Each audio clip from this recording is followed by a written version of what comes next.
Bonjour tout le monde et merci encore une fois d'écouter le podcast de Canadialogue. Alexandre Bellemare et Olivier Danjou de retour avec vous cette semaine. Comme nous sommes en plein milieu de la saison estivale, nous vous présentons cette semaine un produit de circonstance. Il s'agit des lunettes de soleil Bose Frames. Et oui, ces lunettes de soleil sont technologiques. Effectivement, elles intègrent une paire d'écouteurs ou en fait plutôt des haut-parleurs sous les branches des lunettes permettant ainsi d'écouter ce que vous désirez, comme par exemple votre synthèse vocale, tout en gardant votre audition libre, vous permettant ainsi d'écouter les sons environnants. On vous présente donc ces écouteurs, on vous fait une petite description physique et aussi on vous montre la qualité des microphones. Bonne écoute! Bonjour tout le monde, Olivier Danjou et Alexandre Bellemare avec vous aujourd'hui. J'espère que vous allez bien. Salut Alex. Salut Olivier, ça va bien? Ouais, toi? Parfaitement. Yes, on est en business. Donc aujourd'hui, tu voulais nous parler d'un produit que tu as récemment acheté, les Bose Frames. Oui, effectivement. En fait, qu'est-ce que c'est? Ce sont des lunettes qui servent en fait de paire d'écouteurs. Donc, une paire de lunettes soleil qui se décline en deux modèles. Le modèle Rondo, donc où ce que les vitres, autrement dit, là, les lentilles sont davantage rondes. C'est le modèle que j'ai en main. Et on a également les Alto, qui est un modèle qui est fait un petit peu plus carré. Donc, la forme de la lunette est un petit peu plus carrée. Et c'est quoi dans le fond? C'est des lunettes avec la réalité augmentée. Donc, sur les branches des lunettes, on retrouve des haut-parleurs et aussi on retrouve des microphones. Donc, ça permet vraiment d'avoir un son tout autour de la tête et ça sans même cacher donc l'oreille. Mais attends, tu parles de haut-parleurs, d'écouteurs, c'est des haut-parleurs ou des écouteurs? En fait, c'est une paire d'écouteurs dans le sens que c'est fait pour une écoute individuelle, mais ça ne se met pas dans l'oreille. Ce sont vraiment des haut-parleurs tout le tour de la paire de lunettes. Donc, en réalité, un écouteur, en fait, c'est quoi? Si on veut un écouteur, ce qui rentre dans l'oreille, c'est quoi? C'est un petit haut-parleur, autrement dit. Oui. Donc, c'est ça. Fait que, dans le fond, de la façon que ça fonctionne avec les Bose Connect, dans le fond, c'est des haut-parleurs, mais qui sont plus loin de l'oreille. Donc, c'est vraiment des haut-parleurs tout le tour. Il n'y en a pas juste, par exemple, deux, un pour chaque oreille. Il y en a vraiment tout du tour. Mais admettons que tu reçois un message, t'es dans la rue, n'importe qui peut l'entendre. C'est certain que si on met à plein volume, oui, effectivement, parce que, l'entendre, en fait, il faut quand même falloir être attentif, dans le sens que, vu que c'est pas directement dans l'oreille, c'est certain qu'on va entendre un petit peu là, le son, effectivement, du haut-parleur si on est à proximité de la personne, effectivement. C'est certain que, par exemple, si je les démarre, déjà, on a entendu, vous l'entendrez pas au micro, on a entendu un petit peu là, la voix de la synthèse vocale. Puis là, si je fais parler mon téléphone, il est à plein volume quand même. C'est sûr qu'on l'entend un petit peu. L'entends. On l'entend un petit peu. Je vais rapprocher du micro. Oui, parce qu'on est un à côté de l'autre, hein, faut c'est bien ça. préciser. Il s'est barré parce que ça sera pas long, je vais recommencer parce que lorsqu'on met les lunettes dans une certaine position, ça s'éteint automatiquement. Ça s'éteint automatiquement. Les lunettes s'éteignent. Là, j'ai vraiment approché le haut-parleur du micro.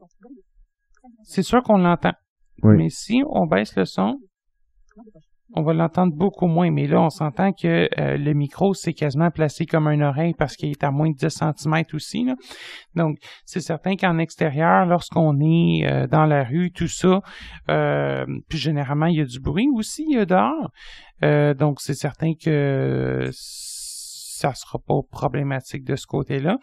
Et ça permet vraiment de laisser l'oreille dégagée. On avait aussi, je pense, à un moment donné, déjà parlé des Aftershock Tracks, qui sont un petit peu basés selon le même principe, mais qui sont à conduction osseuse. Je me souviens pas qu'on en ait parlé dans un podcast. Je sais pas dans un podcast si j'en avais déjà parlé.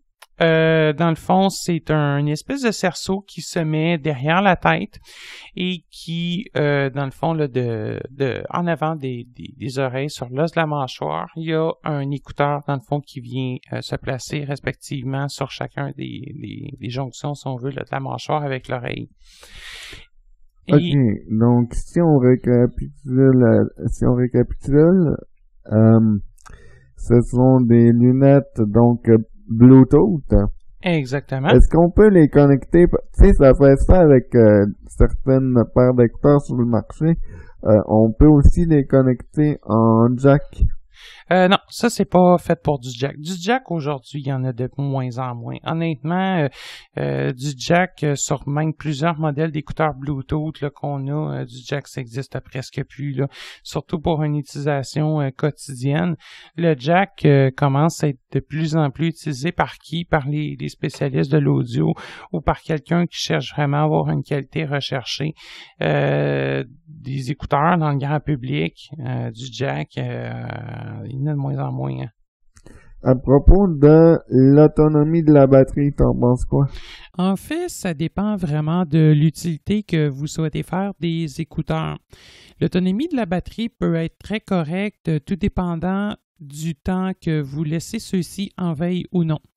Pour une écoute de musique en continu, on parle d'environ 4 heures. Bose, en fait, indique une durée de vie de batterie de 4 heures.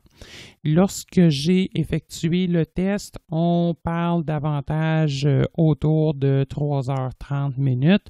En fait, qu'est-ce que j'ai fait? J'ai allumé les écouteurs, j'ai parti de la musique en continu là, et j'ai tout simplement laissé rouler le tout jusqu'à temps que les écouteurs arrêtent de jouer et que ceux-ci se ferment. Donc, dès que les lunettes se sont fermées, en fait, ça s'est fait après quelques instants après 3h30 minutes. Donc, quand même, c'est ça. Donc, c'est en théorie entre 3h30 et 4h. Là, par contre, où ça peut être davantage intéressant, c'est dans le cas où vous utilisez uniquement les Bose Frames pour l'écoute d'un lecteur d'écran, donc par exemple VoiceOver, TalkBack, etc. Normalement, dès qu'il n'y a plus de son émis par le lecteur d'écran, ça va tomber automatiquement en veille. Donc, même si les écouteurs demeurent allumés, ceux-ci vont tomber automatiquement en veille dès qu'il n'y a plus de son émis. Ainsi, ça va préserver la batterie. C'est certain que si vous écoutez de la musique avec votre lecteur d'écran, ben là, la veille ne s'appliquera pas. Même chose si vous utilisez les Bose Frames pour lire un livre audio, donc un livre Daisy, là. Par exemple, si vous connectez un Victor Trek, ben c'est certain que la batterie risque de descendre. En fait, là, on va parler davantage du 3h30 à 4h. Dans un cas de mise en veille constante, par exemple, je les ai utilisés pendant une journée de 9 à 5. Ils étaient allumés une bonne majorité du temps, mais en veille, sachant que bon, ben, c'est une journée davantage plus magasinage, restaurant et parler avec des amis, mais il était toujours là, prêt à recevoir un appel si besoin et je les utilisais de temps en temps pour relever mes courriels, regarder les réseaux sociaux, des choses comme ça. Il était plein lorsque, dans le fond, j'ai démarré à 9h le matin. Vers environ 18h, la batterie était environ entre 40 et 50%. Il n'y a pas de possibilité de connaître le juste pourcentage, donc on n'aura jamais une valeur là, 41, 42, 43, sachant que la synthèse vocale intégrée dans les Bose Frames va seulement énoncer le pourcentage à la dizaine, donc 100, 90, 80, 70, etc. C'est certain que si vous êtes un utilisateur qui veut seulement les utiliser pour entendre la voix, par exemple, d'un GPS ou de votre synthèse vocale, tout en étant en mesure d'entendre les sons de votre environnement, c'est quand même un très bon choix. Par contre, si vous souhaitez utiliser les pause frames pour écouter de la musique ou un livre en continu, attendez-vous pas à plus que 3h30, maximum 4h théorique, mais en pratique davantage 3h30. Donc, vous serez peut-être mieux avec des écouteurs offrant une plus grande longévité de batterie. Comment tu fais pour savoir le pourcentage de la batterie? Dès qu'on les allume, il y a une voix qui nous indique le pourcentage. Tu peux-tu faire entendre la voix? Oui, je vais essayer de faire ça. Attends un petit peu. Batterie à 100%. Connecté à iPhone XR Alex Ray. Bon, on a essayé en fait de vous le faire entendre le mieux possible parce qu'évidemment, c'est des écouteurs, le son peut pas se faire envoyer directement dans l'enregistrement, mais quand même, en essayant là, de coller le haut-parleur, probablement que vous avez été capable là, de l'entendre un minimum. Petite précision également relativement à la batterie. Si on est en appel continuellement, on parle à peu près peut-être là, d'un 2 heures là, de batterie en appel continuel. Et pour la recharge? Oui, la recharge, ça se recharge par USB. C'est quoi, par contre, même si c'est un câble USB qui est fourni, c'est un fil propriétaire. Où est le fil propriétaire? Il est ici.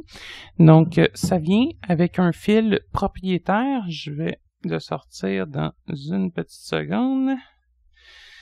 En fait, qui vient s'aimanter, voilà, à l'intérieur de la branche. Donc, c'est l'embout propriétaire que je te donne.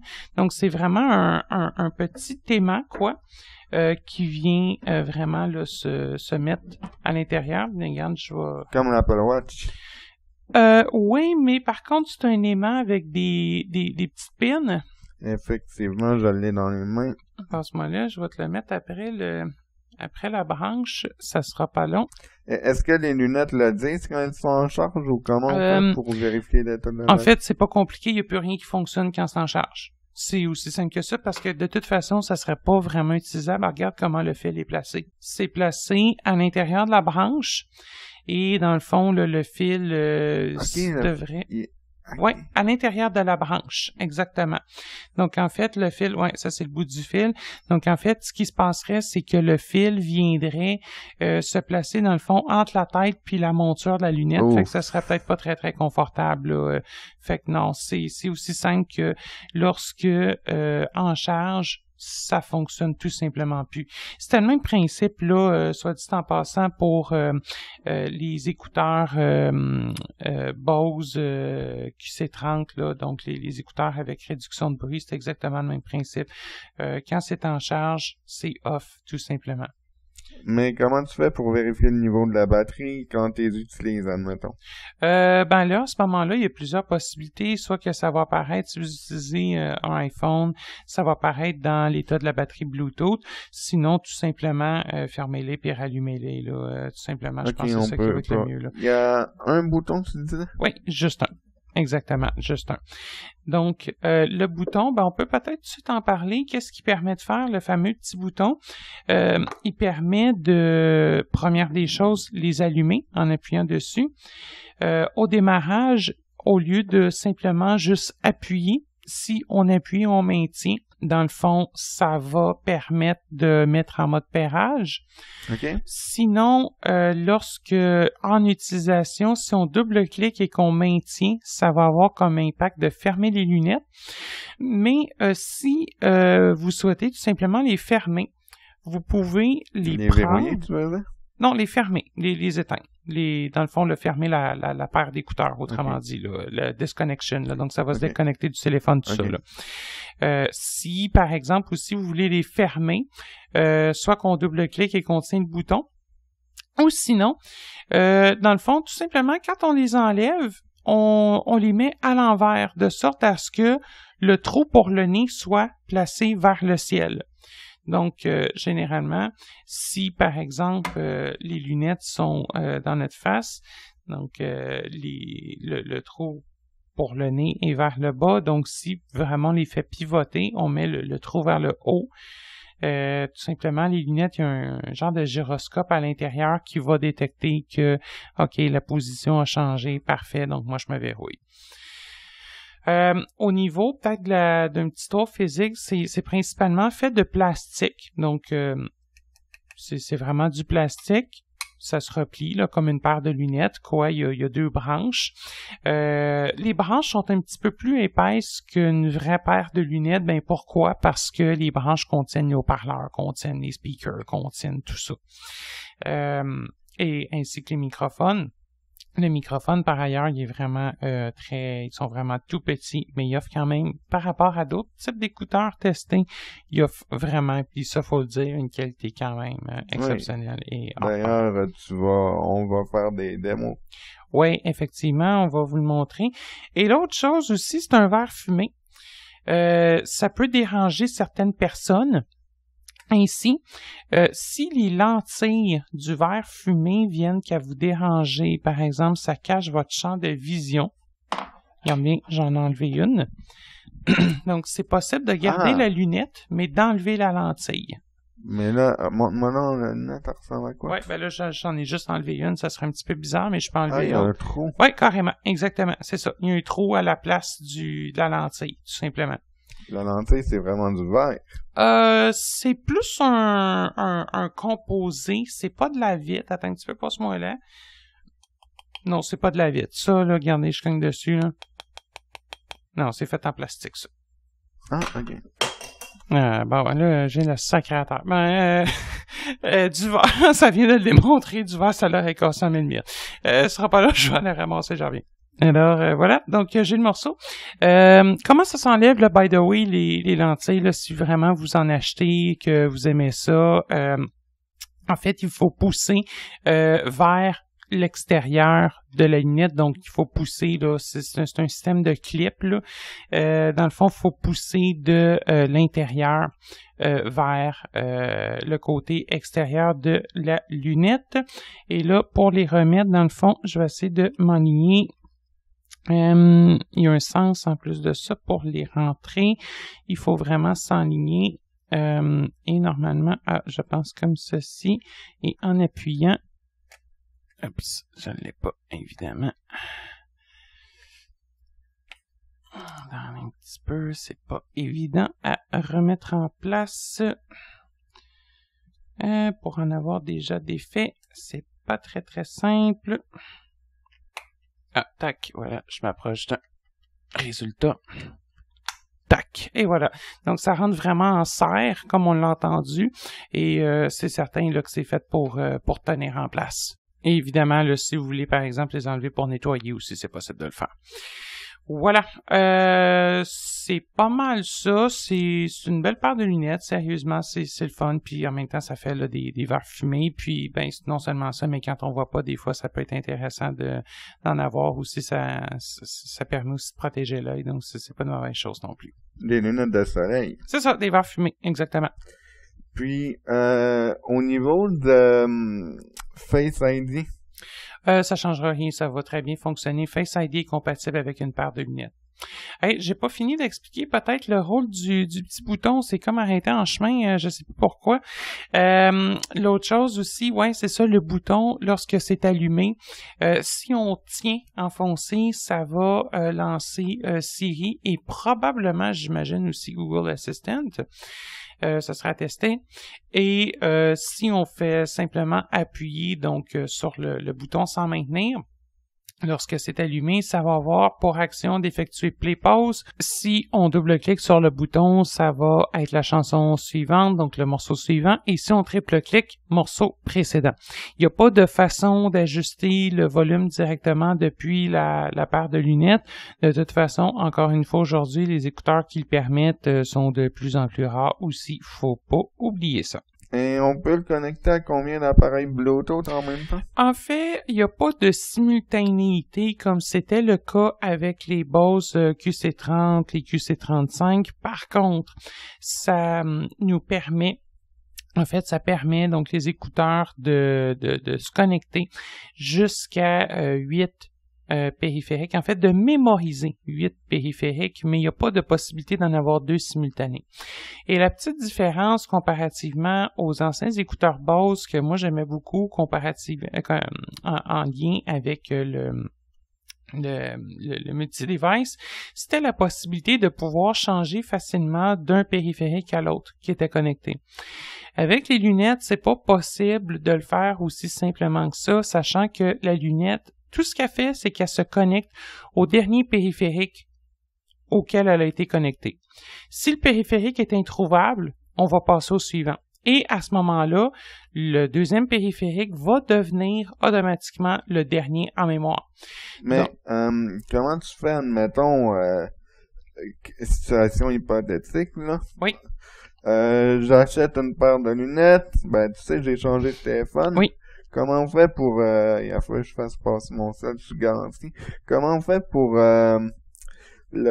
en oubliant, admettons.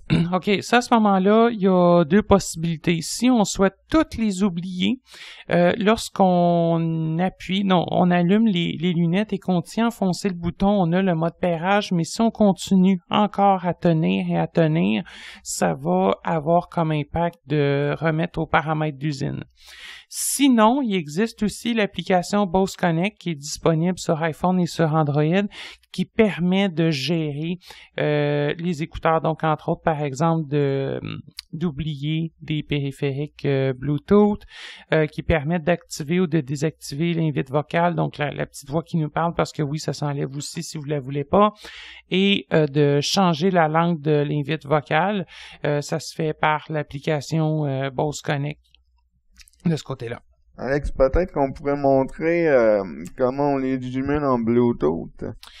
Oui, ben en fait, c'est tout simplement de tenir enfoncé le bouton. Ce que je peux faire, peut-être si tu veux les pairer sur ton téléphone, on aura beau, il n'y a pas de problème.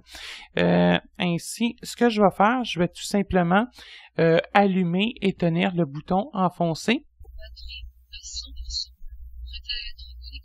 Donc, prêt à être connecté. Je ne sais pas si vous l'avez entendu.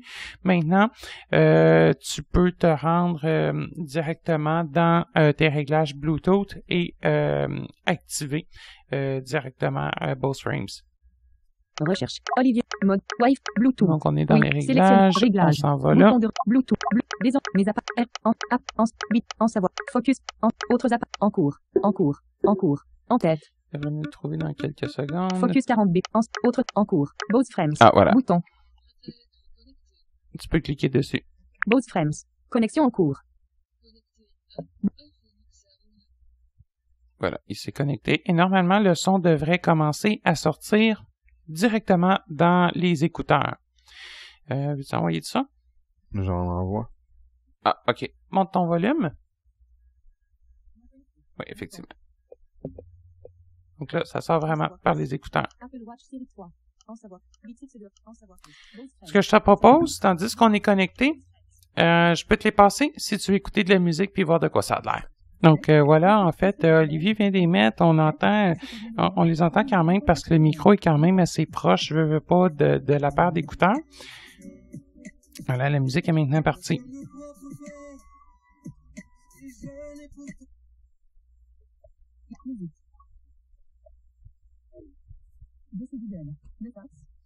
Très acceptable. Très, très acceptable, exactement. Puis, je sais pas, juste pour le fun, veux-tu comparer avec la conduction osseuse?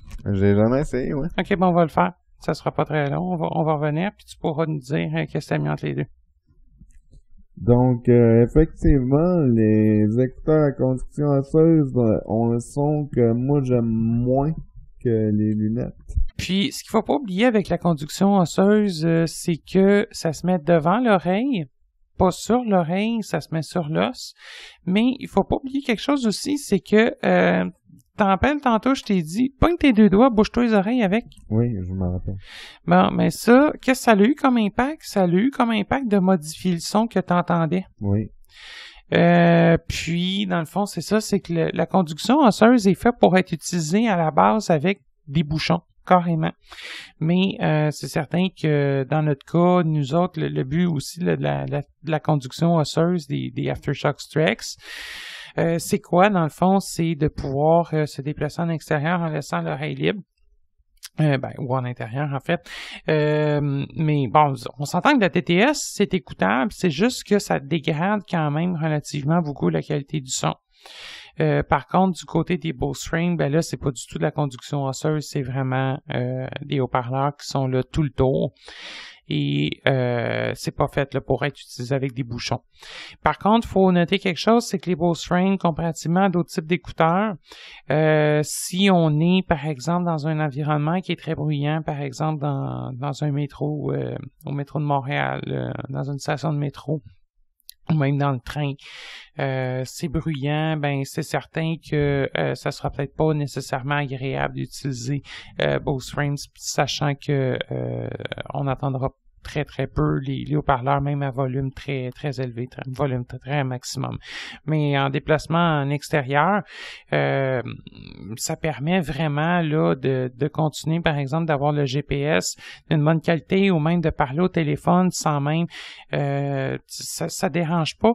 Et même dans ce cas-là, pour de l'écoute de musique, ben ça se fait sans vraiment distraire. Sachant qu'on peut quand même continuer d'écouter les bruits de la circulation et les bruits environnants. Les lunettes coûtent combien? Oui, on parle de $250, 249, je pense exactement à l'heure actuelle. C'est revenu à, je pense, 287 avec taxe, quelque chose comme ça.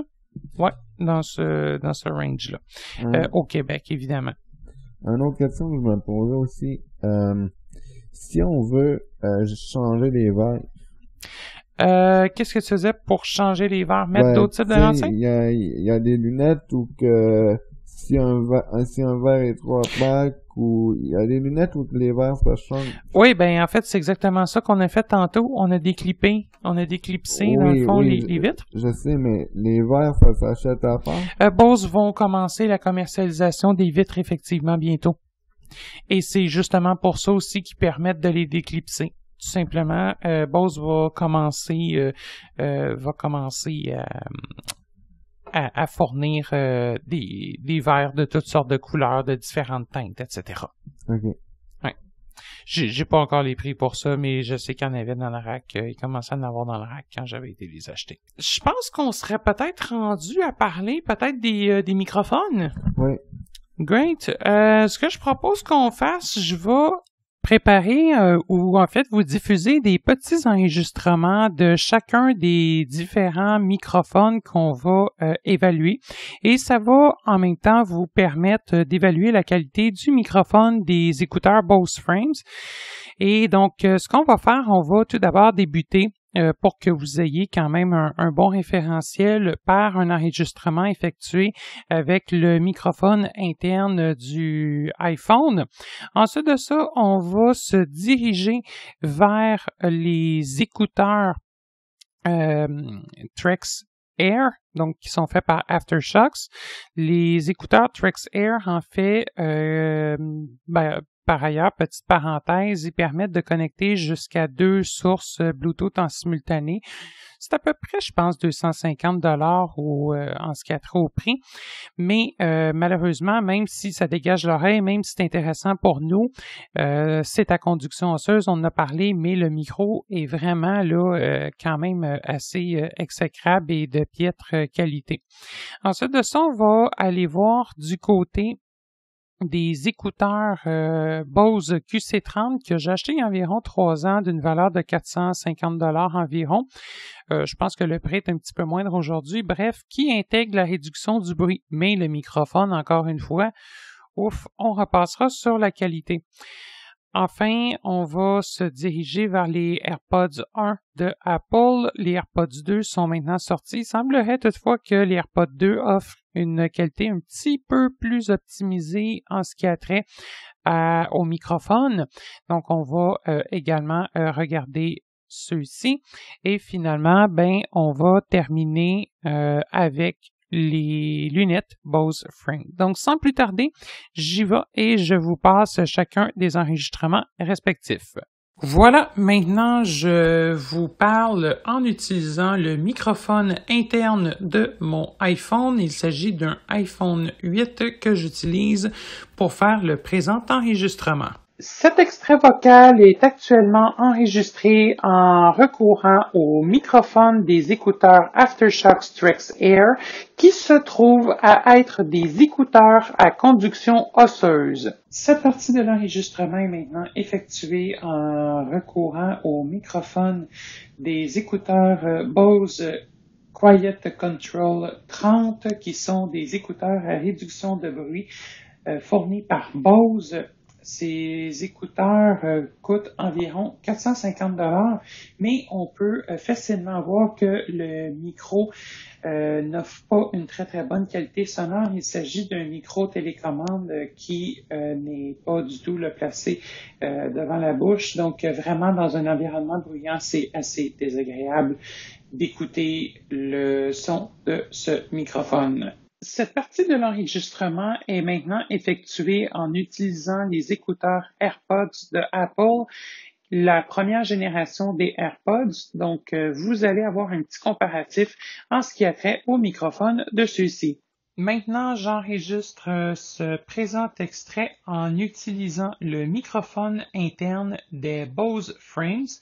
Donc, vraiment, on peut voir que c'est une qualité quand même assez exceptionnelle en ce qui a trait au microphone des écouteurs Bluetooth. Donc, on l'a pas vu dans les enregistrements, mais lorsqu'il y a du vent, par exemple lorsqu'on est dehors, le son, le vent en fait, le bruit du vent va être moins prononcé qu'avec d'autres écouteurs, comme je pense aux écouteurs filaires d'Apple, où c'est absolument épouvantable. C'est certain, là, par contre, qu'au niveau du vent, ça l'a pas. Le microphone du iPhone, le microphone interne du iPhone coupe généralement beaucoup plus que ça, par contre. Donc, Alex, je pense que ça fait le tour. Voulais-tu rajouter quelque chose? Non, je pense que ça fait le tour. Ben écoutez, moi ce que je vous invite, c'est de tester le produit. Bien évidemment, si vous avez des commentaires. Ah oui, autre question. Ah, vas-y, Olivier. T'es acheté où, en fait? En fait, j'ai acheté où? Ça se commande en ligne. Ça se commande dans toutes les grandes surfaces comme Best Buy, comme Best Buy. Apple, je pense même qu'ils vendent, sincèrement. J'admets, je sais pas, mais je me demande si Apple les vend pas maintenant. Ça se commande évidemment sur Amazon. Moi, personnellement, je suis allé à l'unique magasin Bose au Québec, qui est situé au Centre Eaton à Montréal. Donc, tu as pu les essayer avant de les acheter? Oui, c'est ça. Je les ai essayés, en fait, pour une simple et bonne raison. C'est parce qu'il y a deux modèles. Puis, c'est vraiment un aspect visuel. Donc, il y a le modèle Alto, pour rappel, qui est carré. Et le modèle Rondo qui, pour sa part, est davantage de type circulaire, donc rond. Donc, est-ce que tu conseillerais à quelqu'un qui est intéressé par les lunettes d'aller les voir en magasin ou... Ben, c'est certain que ça peut toujours être le fun, là. Par contre, c'est certain qu'en magasin, des fois, les agents ont pas nécessairement toute la connaissance technique de ce côté-là, mais par exemple, à savoir des fois comment connecter, ils comprennent pas nécessairement la technologie d'adaptation. Mais c'est certain que déjà, pour choisir le modèle, ça peut être intéressant. Par contre, si vous portez déjà des verres, des lunettes, ben généralement, vous allez quand même avoir une bonne idée. Sinon, ben, l'autre possibilité, si vous voulez pas vous déplacer en magasin, parce qu'on s'entend que si vous êtes au Québec, des magasins Bose, il n'y en a pas 15, il y en a un, il est à Montréal. Et dans les autres surfaces, comme les Best Buy, tout ça, généralement, c'est même pas possible d'essayer les casques d'écoute et de les retourner après achat, malheureusement. Ah non? Non, souvent, ben en tout cas, je sais que c'est le cas chez La Source. Quand on peut les essayer, on est bien chanceux, là, donc c'est... Bose le permet. Bose, ça, il n'y a pas de problème, ils le permettent, mais Best Buy, La Source, tout ça, je sais qu'ils ne permettent pas nécessairement. Apple, du côté des écouteurs Beats, ça, généralement, c'est possible. Ça dépend vraiment des surfaces. Donc, si vous voulez en acheter, les essayer, ben vraiment informez-vous si vous avez la possibilité de les retourner. Sinon, c'est certain que l'autre possibilité, comme je le disais, des magasins Bose, il n'y en a pas 26, là. Il y en a un au Québec. Vous pouvez aussi les commander en ligne commandez 2 modèles, c'est certain qu'il faut l'avancer, puis à ce moment-là, après ça, choisissez à la maison lequel il vous convient. Je pense que Bose donne un 15 jours d'essai, je crois. Quelque chose comme ça. OK. Donc, c'est toujours possible de commander puis de retourner si ça fait pas votre affaire. L'autre chose aussi, peut-être juste un petit point latence avec VoiceOver. Il y a par le passé beaucoup d'écouteurs qui causaient des problèmes de latence avec VoiceOver, tout ça.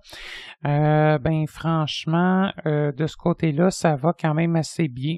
Il n'y a pas trop de problèmes de latence observables. C'est très acceptable de ce côté-là. Comparé aux AirPods? C'est à peu près idem, je pense, je dirais. Sérieusement, les AirPods avaient quand même fait un bon travail. Puis à date, non, ça travaille même bien au clavier, à l'écran. Il n'y a pas trop de problèmes lorsqu'on glisse le doigt. C'est assez réactif. C'est sûr que si on compare à d'autres modèles, là, des modèles chinois, tout ça, où ce qu'il y avait énormément de latence avec VoiceOver, ben c'est quand même pas le cas ici. OK. Voilà, donc encore une fois, si vous avez des questions, des commentaires, ou même si vous avez des questions configurées, vous voulez faire la configuration, vous avez des questions, vous n'êtes pas certain, contactez-nous, puis on sera heureux de vous assister avec tout ça et même de vous conseiller si vous cherchez des écouteurs. Ouais. Donc, puis évidemment, si vous avez des questions, des commentaires sur les podcasts, sur des sujets d'émission, n'hésitez pas. Voilà. Nos coordonnées seront disponibles dans quelques secondes. Donc, nous autres, on se voit une prochaine, puis merci beaucoup, Olivier. Ouais, merci à toi, Alex. Merci, salut. Bye bye. Avant de terminer cette présente émission, je tiens sincèrement à vous remercier toutes et tous pour votre loyauté envers cette série de podcasts sur les technologies adaptées. Je tiens également à remercier notre fidèle collaborateur. À titre de rappel, je tiens à vous informer que Canadialogue n'offrira en aucun temps du support technique gratuit en lien avec des produits dont il est question dans ces émissions et qui ne sont pas directement commercialisés par la société Canadialogue. Veuillez noter que nos podcasts sont accessibles via notre site web, YouTube, iTunes, ainsi que sur les appareils Victor. Pour ces derniers, il vous suffira de consulter la liste de suggestions de podcasts de Humanware nommée Français Canada. Si vous avez des questions, suggestions ou commentaires en lien avec cette série de podcasts, je vous invite à nous contacter par courriel à l'adresse podcast@canadialogue.com, soit podcast@canadialogue.com. Vous pouvez également nous joindre par téléphone au numéro sans frais 1-888-730-0003, 1-888-730-0003, le poste 555, poste 555. Je vous invite également à visiter notre site web qui regorge d'une foule d'informations utiles au www.canadialogue.com. Nous sommes également présents sur les différents médias sociaux tels que Facebook, Twitter et YouTube. Je vous remercie de votre écoute.